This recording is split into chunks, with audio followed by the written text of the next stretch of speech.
우리가 돌아가신 분들에 대해서 기도하고 우리의 죽음을 묵상하는 11월 위령성어를 맞았습니다. 하루는 잘 아는 신자 아주머니가 맥없는 모습으로 찾아왔습니다. 무슨 일이 있느냐고 했더니 반쯤 울먹이면서 이런 이야기를 털어놓았습니다. 고등학교 때부터 너무나 친하게 지내던 친구의 남편이 갑자기 교통사고로 세상을 떠났는데 죽은 사람과 제 남편도 아주 절친한 친구였습니다. 마음이 통하는 친구였기에 결혼 후에도 자주 만나 많은 이야기를 나누었고 우리가 나이 들면 이런저런 일을 함께 해보자고 의논도 했습니다. 그런데 친구 남편이 교통사고로 갑자기 떠나서서 어제 그 장례식에 다녀왔습니다. 이렇게 인생이 험하다고 느껴본 적이 없었습니다. 그래서 일이 손에 잡히지가 않습니다. 지난밤에는 우리가 이렇게 살다 그냥 죽으면 그만인가 생각하니까 너무 험하다는 생각이 들어서 좀처럼 잠을 이룰 수가 없었습니다. 그래서 남편에게 물어봤습니다. 여보, 우리가 죽으면 정말 저 세상에 있을까요? 남편은 한참 말이 없더니 말이 그랬지 천당 저기 뭐 있으려고 이렇게 말하는 것이었습니다. 그 부인은 자기는 후세에 대한 믿음이 확고하지 못하기 때문에 교회 활동을 열심히 하고 있는 남편은 굳은 믿음이 있으려니 생각하고 그 믿음에 좀 기대고 싶었는데 남편의 대답이 그렇게 나오니까 너무 황당했습니다. 그런 이야기를 털어놨어요.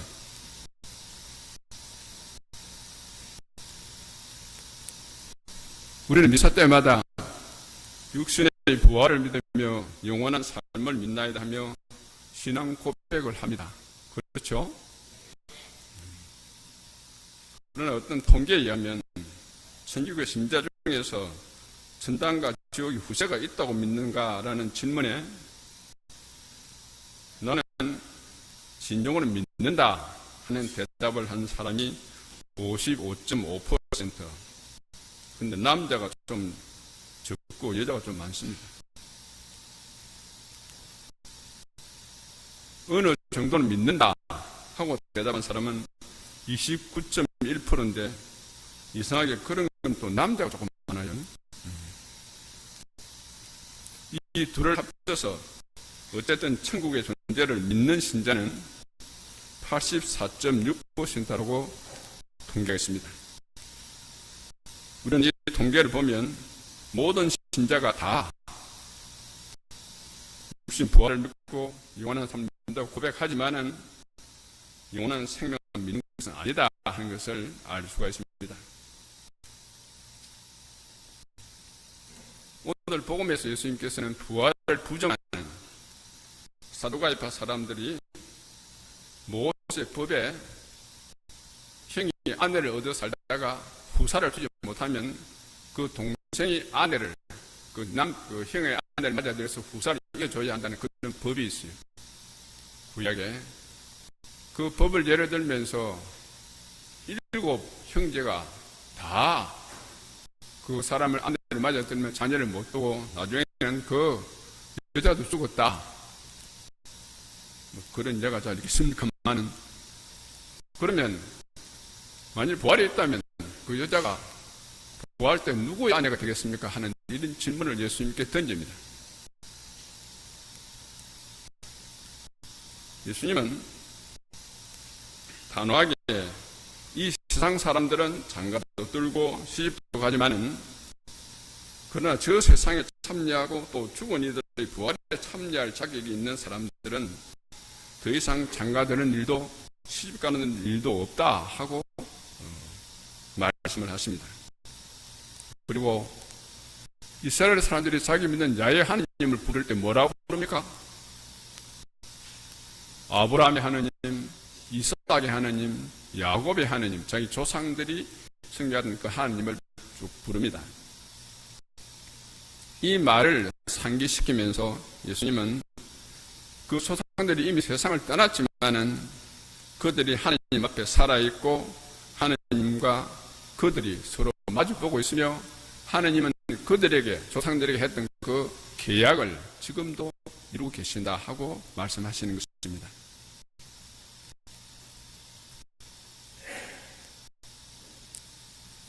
지금 현대 사회와 근세나 중세 사회하고 뭐가 크게 다른가? 그래서 우리는 그런 것을 보고 시대를 특징 짓는 패러다임이, 모델이 바뀌었다 이렇게 이야기하죠. 지금은 신앙보다는 과학이나 이성을 믿습니다. 그리고 신학보다는 철학을 더 믿습니다. 은총보다는 자연을 더 위에 둡니다. 교회에 대한 믿음보다는 세상에 대해서 더 큰 관심을 가집니다. 이것이 시대가 바뀌는 어떤 그 특징을 이야기하는 것이라 할 수 있습니다. 그래서 현대인들은 신이라든지 부활이라든지 은총이나 천국, 후세에 대해서는 별로 관심이 없습니다. 그 대신 오직 현세적인 발전이나 인간의 이성과 과학, 자유, 쾌락 등에 대해서 지대한 관심을 두고 살아가고 있습니다. 그러므로 성당에 나오는 신자들 중에서도 부활이나 은총, 후세 등에는 관심이 없고, 근데 왜 성당에 나오는가?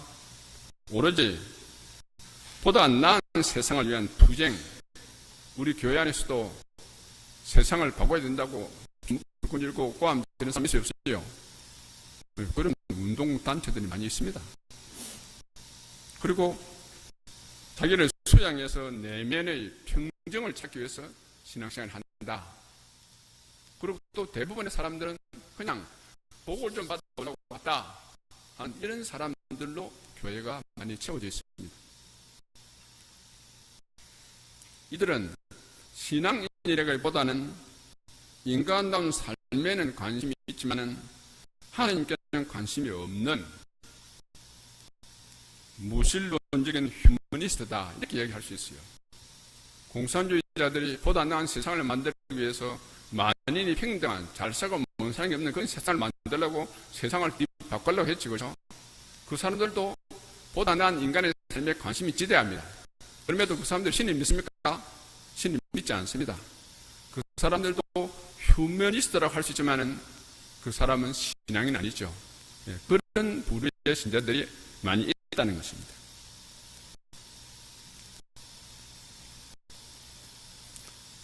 우리 한국에 처음 오셨던 요한 바오로 2세 교황님 기억하시죠?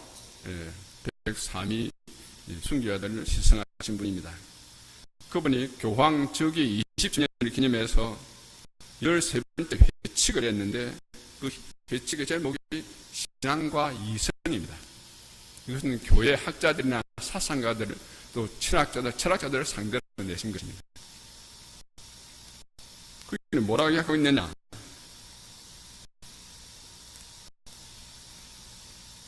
윤리적인 불확실성과 반신앙적인 이 시대의 흐름을 우려하면서 신앙과 이성, 이것은 인간의 정신이 진리를 바라보면서 진리로 나아가게 되는 두 날개와 같다고 그랬습니다. 말하자면 이성적인 판단을 완전히 무시해버리고 과학을 완전히 무시하면서 오로지 신앙이 된다고 부르짖는 사람들은 그 지하도에 가면 뭐 예수 믿으라는 사람이 있죠, 그렇죠? 그리고 지금도 그 공성 농장에 가면 매일 마다 나가지고 예수님 믿다고 막 설교하는 사람이 있습니다. 그 사람들 잘 안 보이는데 그 사람 어쨌든 관심이 가는데, 그런 사람 우리는 뭐라고 합니까? 광신자라고 해요.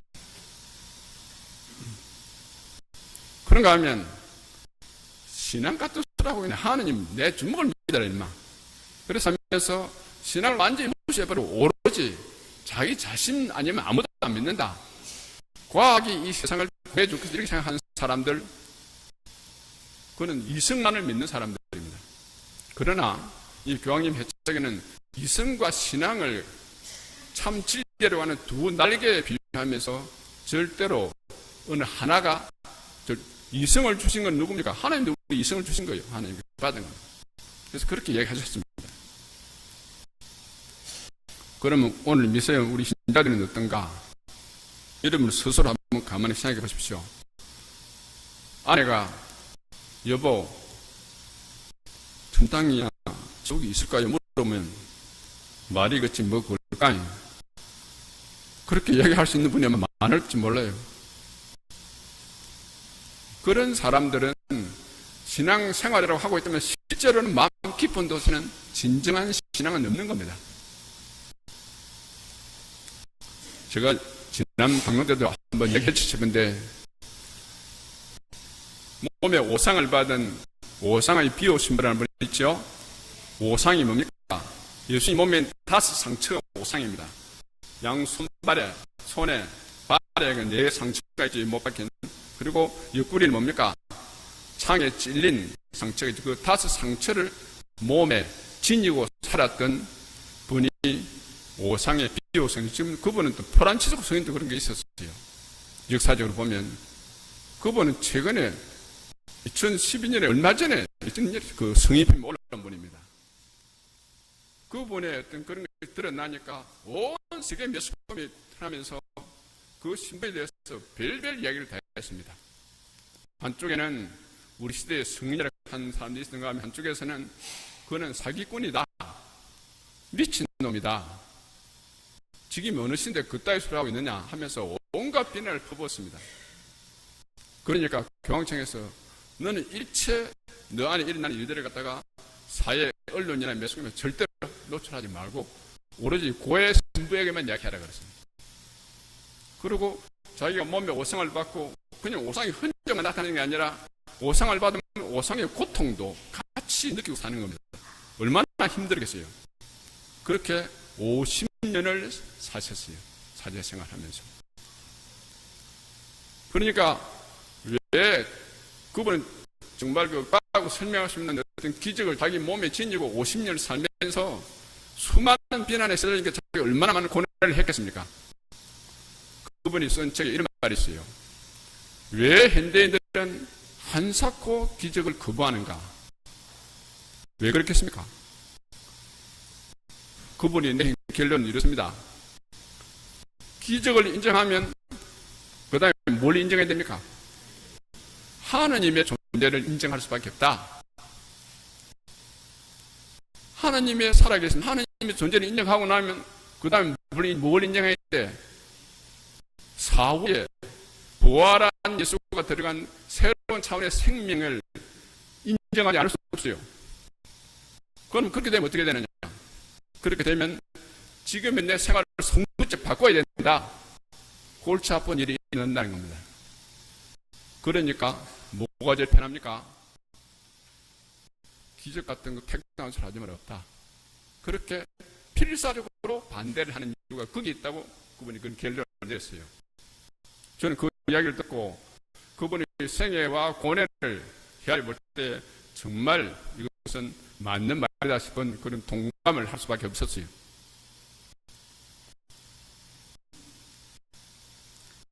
부활을 부정하는 이들은 하느님의 존재도 후세도 믿지 않습니다. 그들은 자기 자신만 믿고 눈에 보이는 이 세상이 전부이기 때문에 그들의 기도는 항상 이런저런 복을 주십시오 하고 달 보고 구멍나무 보고 산신령 보고 절하는 그런 신앙 이상 성장할 수 없습니다. 그런 사람들이 하나님의 영광을 위해서 내가 희생한다, 교회를 위해서 희생한다, 하나님 감사합니다 기도 절대 할 수 없습니다.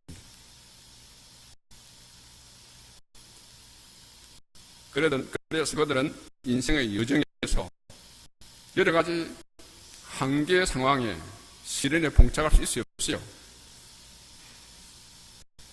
내가 어떻게 해볼 수 없는 그런 극한적인 상황을 딱 닥치면 그 사람들 어떻게 반응합니까? 자살을 하든지 아니면 분노를 풀기 위해서 총을 들고 난사를 하든지 그런 식으로 흐를 수밖에 없어요. 여러분들 장폴 사르트르라는 현대 실존주의 철학자 압니까? 그분은 세계에서 제일 먼저 계약결혼이라는 것을 했던 분입니다. 몇 년까지 살고 그때 가서 새로 재계약 부부로 살려가는 헤어지자. 그것이 유행처럼 번졌어요. 그리고 그분은 신을 인정하지 않았습니다.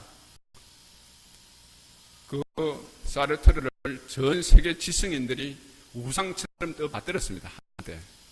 저도 대학 다닐 때 그 사람처럼 많이 읽었어요. 그런데 그분이 오래 살지 못하고 죽었습니다. 뭐 60대는 안 되는. 폐의 기종을 앓고 죽게 되었습니다.